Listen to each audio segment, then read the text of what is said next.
Radio Sucesos 101.7 FM presenta su noticiero Sucesos con Milton Pérez y Verónica Larrea. Un periodismo libre para una democracia plena. Los hechos y las opiniones de los sucesos que marcan nuestro tiempo.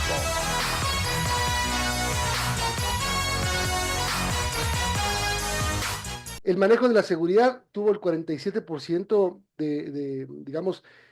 captó la atención en el 47% del manejo de la seguridad, es decir, más o menos va de la mano con las encuestas. ¿Cuál es el principal problema que tienen los ecuatorianos? La seguridad. Entonces, lo que más concitó la atención es el tema del manejo de la seguridad. Ahora sí, Alondra, ¿me escuchas? Sí, qué gusto, Milton. Mil disculpas no responder al saludo y a toda su audiencia. Muy buen día.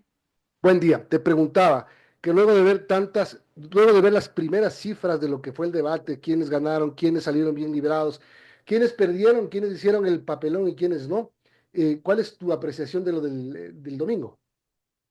Bueno, la infinita mayoría de los usuarios en redes sociales han calificado al espacio del debate como un espacio poco trascendental. No logró generar el impacto y la atención que se hubiera esperado, no solo por el formato, sino por la cantidad de candidatos y la extensa jornada que implicó este espacio particularmente. Creo yo que hubieron oportunidades de oro que ninguno pudo aprovecharlas. El postdebate muestra también que cumplieron con un requisito del CNE, pero comunicacionalmente no lograron mantenerse en la dinámica de interés de los usuarios. Tanto es así que, acabado el día domingo, al lunes, el país vuelve nuevamente a su dinámica un poco más estática. El mismo presidente Daniel Noboa decide retomar sus actividades como presidente y los otros candidatos no lograron generar algún contenido de disrupción que pudiera apalancar que lo que dijeron en ese espacio era trascendental. O sea, ¿se puede decir que nadie capitalizó lo que pasó el domingo? No, ninguno de los candidatos, incluido el presidente Daniel Noboa, finalmente lanzó uno que otro contenido, uno que otro video, pero en el caso de él, yo creo que ahí hay una discusión que sí hay que revisarla con mucha táctica, y es que obviamente la balanza electoral tampoco está jugando en condiciones equitativas, en el sentido de que a las 22 horas del domingo retoma su rol de presidente y al día siguiente se vuelve noticia nacional por estar en la posesión de Donald Trump. Y el debate de la oposición terminó siendo muy soso, poco contundente, en el sentido de que se vuelve a cuestionar si estaba en la primera fila, en la última fila, que si fue la cena, no fue la cena. Es decir, la crítica de forma o fondo no estuvo presente aún en un evento como este en oposición a Daniel Noboa y termina favoreciéndole el hecho de estar ahí, ¿no? En las redes sociales, cuando el presidente en su primera intervención manda a que se verifique lo que dice en el debate a través del fact-checking, eso generó un montón de interacciones, pero también generaron interacciones otros candidatos como Andrea González, por ejemplo. Sí, lo que, no sé, ahí les voy a compartir más vale justamente la plataforma. Quiero comentarles que nosotros somos una empresa de desarrollo, utilizamos varios softwares para precisamente hacer la medición en tiempo real de los temas de mayor incidencia. Les voy a compartir pantalla para responder a la primera pregunta.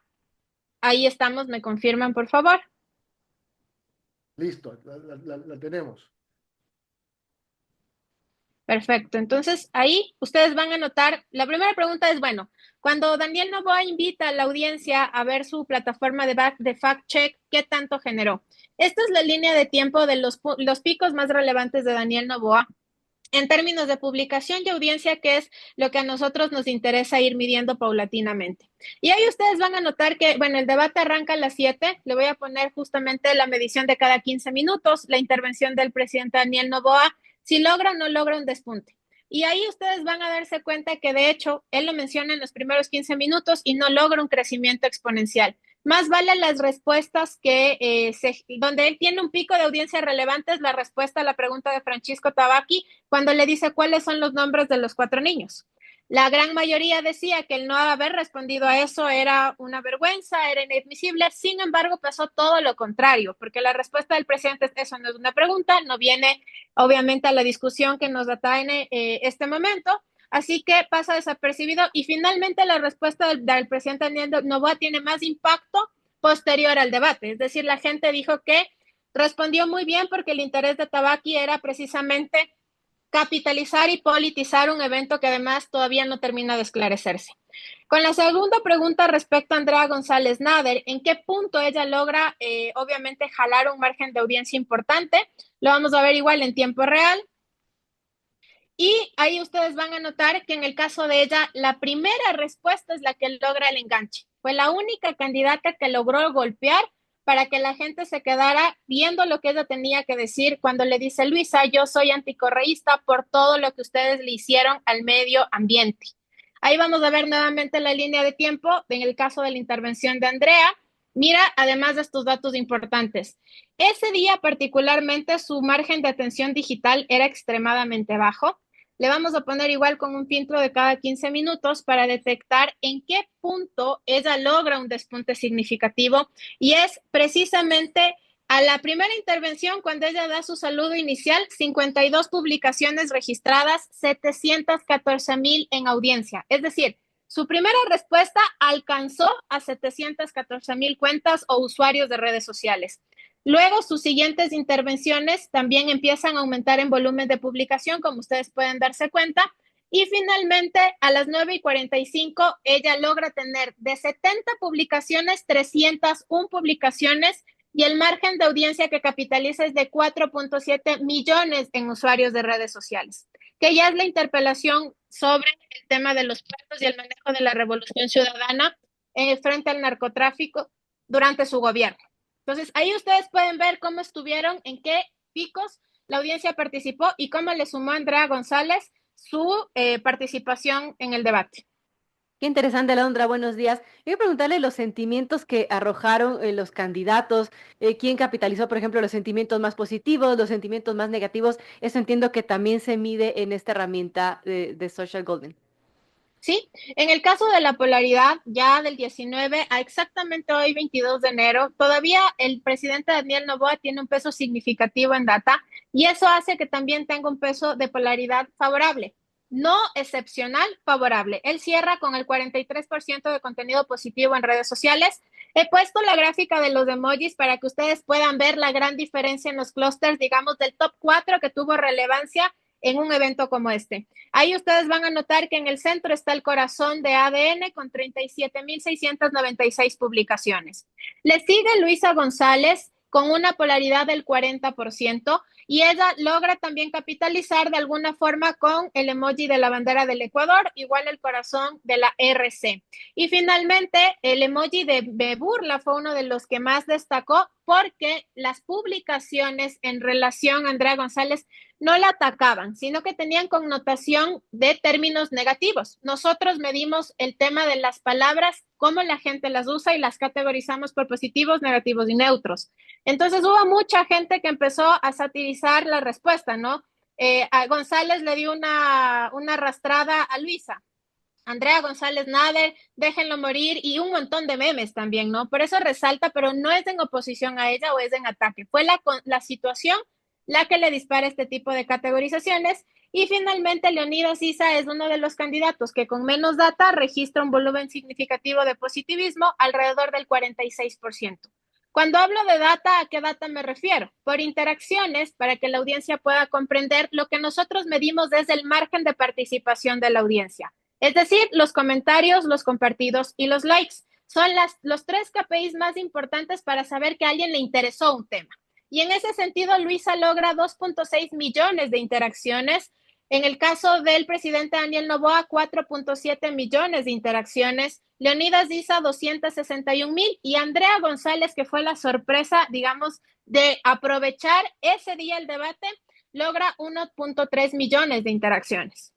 O sea, pasa de, digamos, que esto traspolando a los lugares de las encuestas, la puso tercera Andrea González. Es decir, subió un montón, pero no le alcanzó para llegarle a Luisa ni a Daniel Noboa. Correcto. Además que en el caso de Daniel Noboa, su participación del debate se perdió completamente el lunes, porque lo más destacado en la conversación digital fue su participación en la posesión de Donald Trump. Y por eso duplica la métrica de Luisa González, y su exposición es mucho más amplia que la de la candidata de la RC. Y esto le salió, le sonó la flauta porque no pudo de ninguna manera el presidente haber planificado la posesión de Trump para el 20 de enero que le favorezca, ¿no? Sí, Más bien se increíble. hablaba en horas antes del debate de una posibilidad de captura de Fito, por ejemplo. Entonces se empezó a hablar de cosas antes del debate que pudieron haber tensado el ambiente y un poco distraído la atención de lo que iba a ser el debate, de lo que podía ser la posible captura del criminal. De hecho, previo al debate hubieron varios momentos digitalmente hablando que estaban marcando de alguna forma la atención a ese evento, porque el día viernes se viraliza a través de las distintas redes sociales, incluso la filtración de los chats de Jorge Glass. Un Ujú. video en Twitter que alcanza un impacto significativo anticipaba además que se iba a exponer el harén de parejas que aparentemente tenía el expresidente Jorge Glass y otros temas sumado al tema de Fito, que incluso, aunque sí tuvo algo de legitimidad entre jueves y viernes previo al debate, hoy vuelve a dispararse. De hecho, algunos han anticipado que entre hoy y mañana empezará la novela de Fito, ya se sabe dónde está Fito, entre otros factores, pero yo creo que es más este tema de tirar las bolas para distraer a la audiencia. Noten que otro de los temas que se ha hablado post debate es que Andrea le va a robar votos al Daniel Noboa y que Isa le robaría votos a Luisa González. Y eso al menos en data que nosotros tenemos minuto a minuto no es real. ¿Están viendo ustedes precisamente la línea de tiempo de conversación digital que descargamos para la audiencia? Todas las redes sociales, Twitter, Facebook, Instagram, Twitch, entre otras, en el Ecuador y en América Latina. Y ahí van a notar que en la línea roja está Daniel Noboa y él mantiene una constante diferencia con Luisa González entre el 19, 20, 21, el 22 una diferencia significativa. Hoy está registrando datos, por eso la gráfica de hoy sigue todavía en ascenso. Luego sigue Luisa González con una distancia significativa de Andrea González Nader, caso similar con Leonidas Issa. De estos dos que ustedes están viendo en pantalla, es decir, en el sentido de Leonidas Issa y de Andrea González Nader, hay una diferencia significativa entre Daniel Noboa y de la misma forma con Luisa González. Fue un buen golpe, pero no logró ser constante. Bien, gracias, se nos acabó el tiempo, Alondra. Una de las conclusiones que también se puede sacar es que lo más importante del debate fue el predebate y el postdebate. Correcto. El debate al final no logró sostener ni ser aprovechado por el innumerable número de candidatos y habrá que ver cómo también la semana siguiente avanza. Ya a pocos días la guerra digital será más fuerte. Según cifras del CNE, yo a lo mejor me equivoque, pero lo que vi ayer, el CNE dijo que 9 millones de personas siguieron el debate en televisión, en plataformas, en radio, etcétera. ¿Será? Sí, sí, de hecho nosotros tenemos registrado que, ojo, ¿no? Porque una cosa es que la gente estuvo viendo y otra muy distinta que le marcó, le interesó, le generó un interés. De nuestro lado registramos 11.3 millones de interacciones durante el debate. Es decir, los candidatos de alguna forma lograron capitalizar una atención y la gente sí participó, pero ¿qué pasa, al menos de nuestro lado? Es que de esos 11 millones lo que la gente más usó fueron los likes. Muy poco generó conversación y muy poco se compartió el contenido. tú puedes, solamente ya termino porque estamos pasadísimos. Tú puedes, tú tienes el dato si es que esta visualización o seguimiento del debate es superior a algún partido de la selección importante. No, para nada. Es más, te lo voy a comparar súper rápido. La semana anterior vino uno de los creadores de contenido más importantes del mundo, iShowSpeed. Y si comparamos el impacto que tuvo él en su visita por Quito el miércoles versus la del domingo, iShowSpeed sería quien ganó la tendencia de la última semana en atención digital. Gracias, Wow. Alondra Enríquez, consultora política digital. Muchas gracias por haber venido hoy. Saludos, un Un abrazo. gusto, encantada, que esté muy bien.